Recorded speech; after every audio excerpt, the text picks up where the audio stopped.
My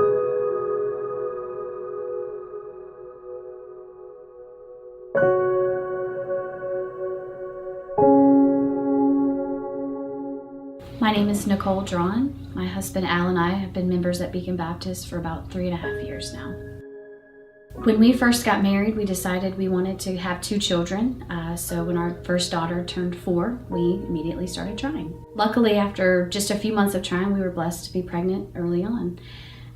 When I was about 8 weeks pregnant, I went to work one day and was sent home with a box of belongings by 9:30 that morning, as I had been laid off with several other people that day. That was sort of earth-shattering for us because I've always worked, and financially that was kind of the plan to keep me working. I called my husband and he said, just come home, we'll figure it out, it's not a problem. So I went home and we immediately went down to his human resources, got me on his insurance because I had a baby appointment later that week, and my insurance, I was told, would end at midnight that day. So we got on the insurance and we went to the appointment and everything was good from there. We withdrew our daughter from preschool and I immediately became a stay-at-home mom overnight. I quickly caught on to what stay-at-home moms do, and I attended Bible study at church, had play dates at the park with fellow stay-at-home moms from church, and also went to weekly study hours at the library, story hours with the kids.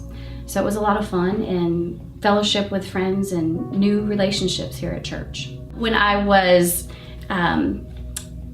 18 weeks pregnant, we went to a normal checkup. It was the 18-week body check for the baby. We were going to find out the gender. We were super excited. And at that appointment, we were told that the baby was a 2-vessel cord baby, which means that it had 1 artery instead of 2. So possible side effects could have been kidney, heart, and size development issues. We were scheduled for a level 2 ultrasound, and at that appointment, everything checked out great. The baby was developing fine. The doctor, I remember her saying, this baby doesn't care that she only has 2 vessels, she's perfectly healthy. She was in the 86th percentile for weight, and we were doing well. We were thrilled that it was another girl. We had all girl stuff.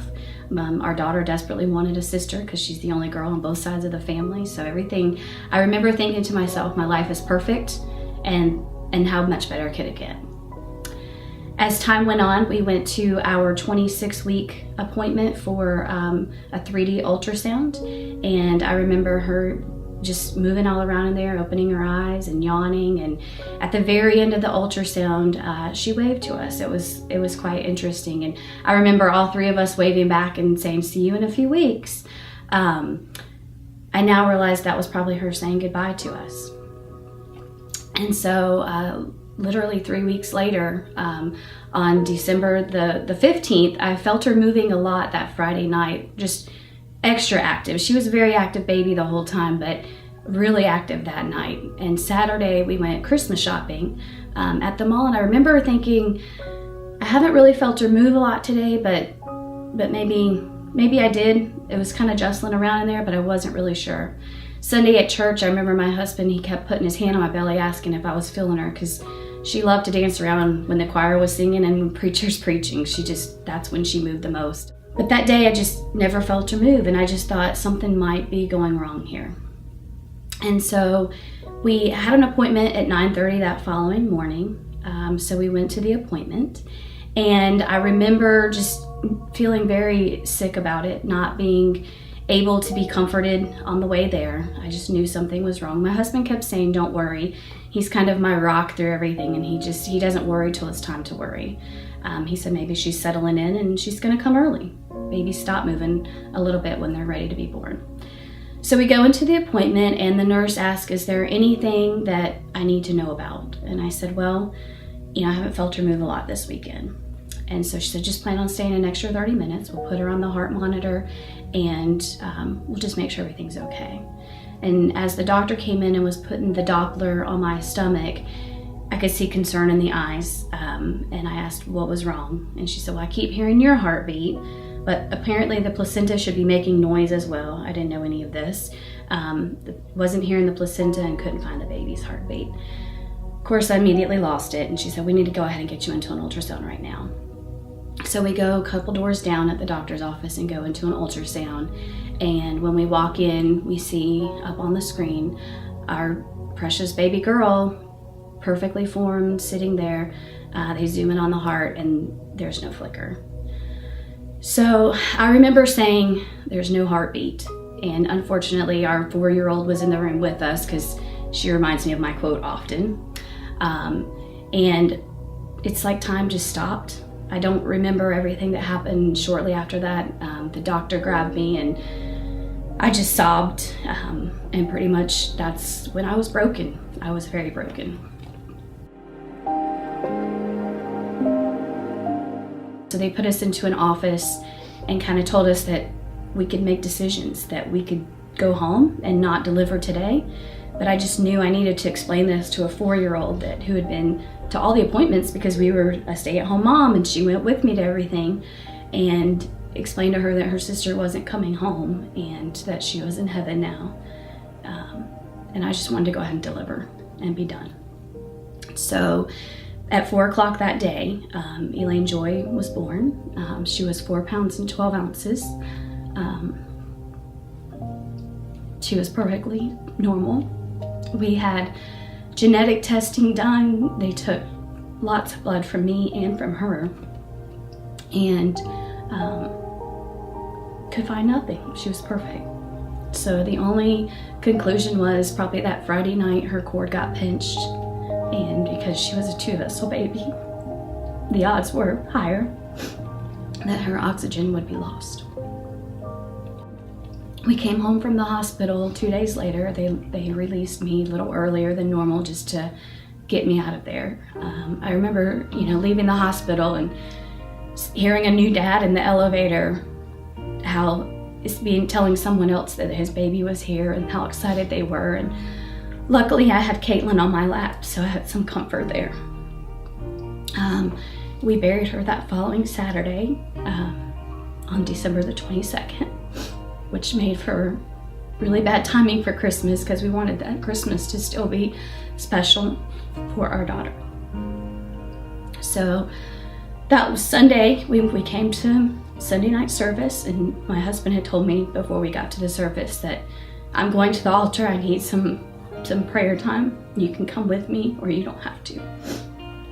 I had already decided I was doing that too, so we both went up front and had some time with the pastor and prayed. Through this whole thing, even in the hospital, early on we said, this breaks couples up and we need to decide this is not going to break us up.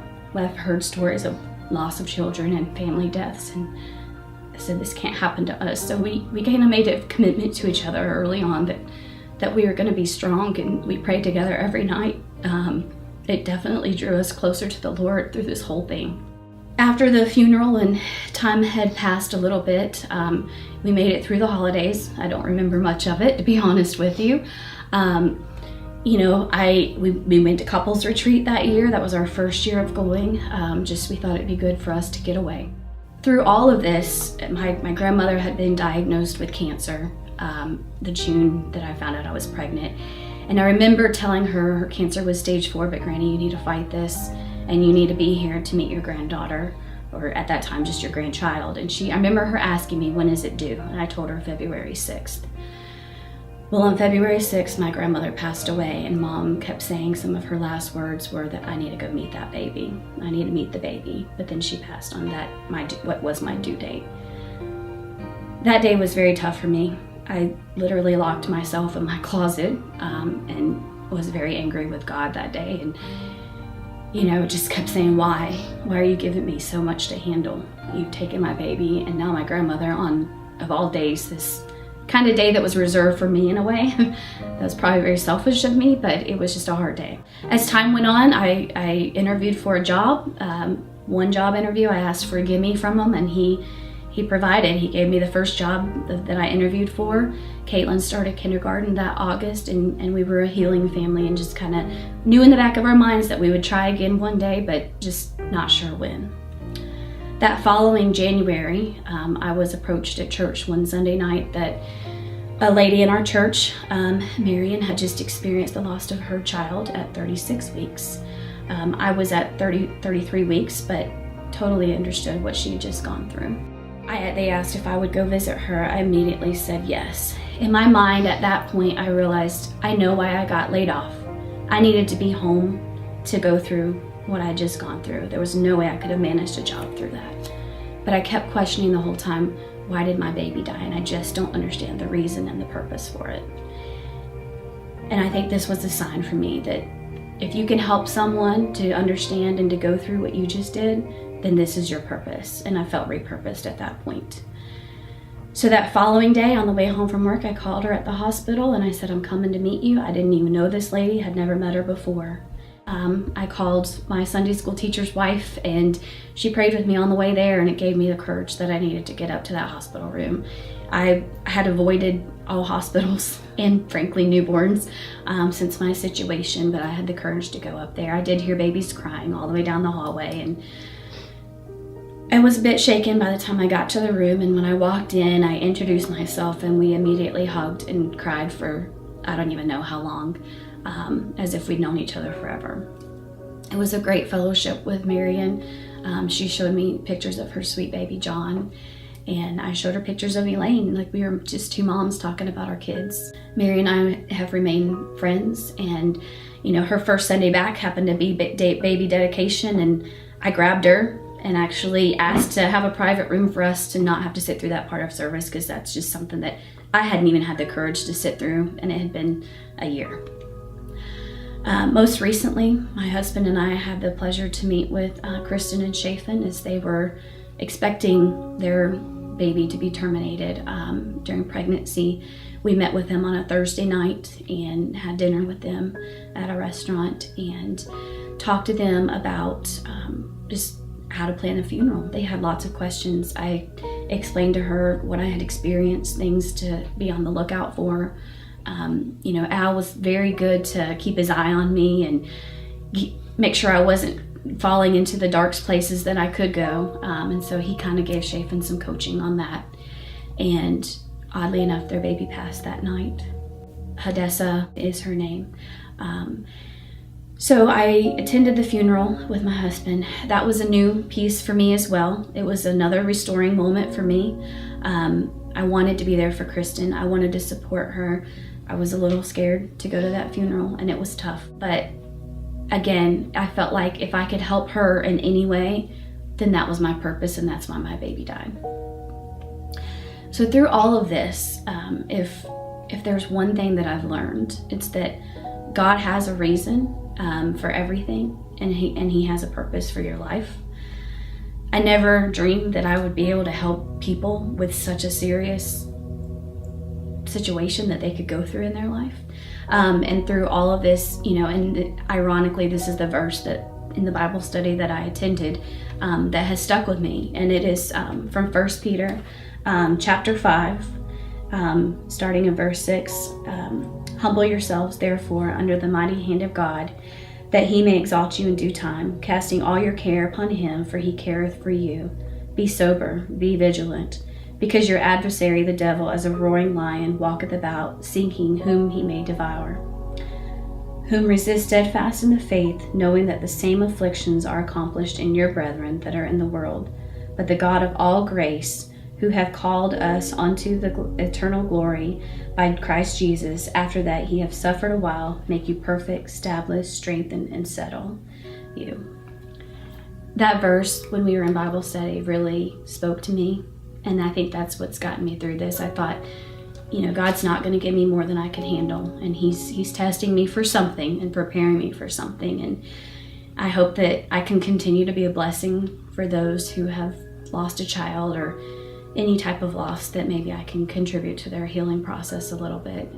It has been just 2 years since Elaine died, and I'm now expecting another child in July, and I find comfort knowing that God is with me and that he is gonna make this baby be healthy for us. My name is Nicole Draughon, and I have been restored and repurposed.